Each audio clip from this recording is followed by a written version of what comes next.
Hey everyone, this is Dave coming at you with another ZBrush tutorial, and today we're going to talk about proportions, that is proportioning the body of your sculpt so that it's either as normal or as unnormal as you want it to be.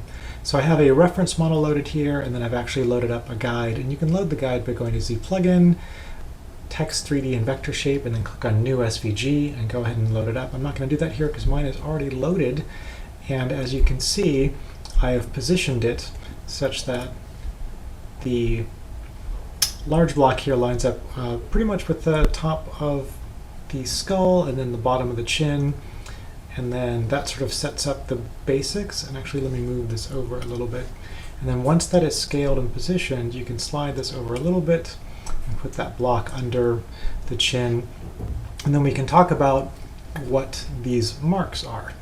So the first block is the neck height, and that's I think a quarter of the chin to sort of the hairline-ish line there. The next major horizontal bar is the top of the shoulders.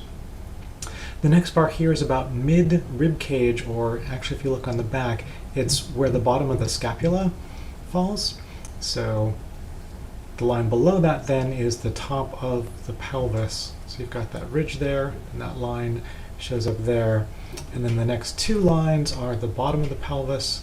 There's a small gap, and then we continue on with these two units and we get to the sort of the base of the knee. Depending on the exact proportions you're going for, it's either going to be about the middle of the knee or maybe even towards the bottom of the knee.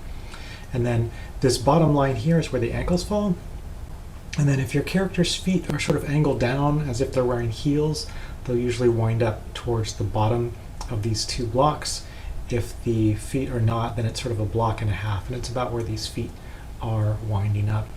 So that gives you a pretty good idea of where to put everything. So if you've just finished up the head and you're like, okay, I'm going to move on to the rest of the body, and you're figuring out about how big should everything be, following these guides will get you a pretty normal looking figure.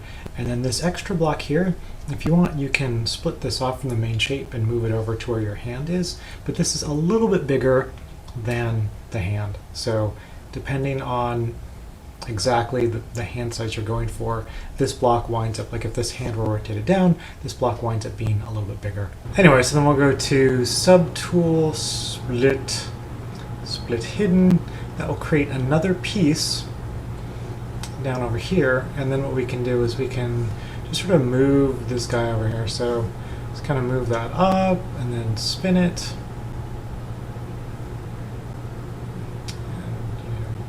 Right here, and then as you can see, this piece, if you start from where the wrist is, imagine the fingers are straightened out. This block, like I said, just a little bit bigger, and that will give you a pretty good idea of how big to make your hand. So cool. So there you go. So those are some basic proportions. This SVG file will be in the link below in the comments. So if you like this video, feel free to like and subscribe, and I'll catch you guys next time. All right, bye bye.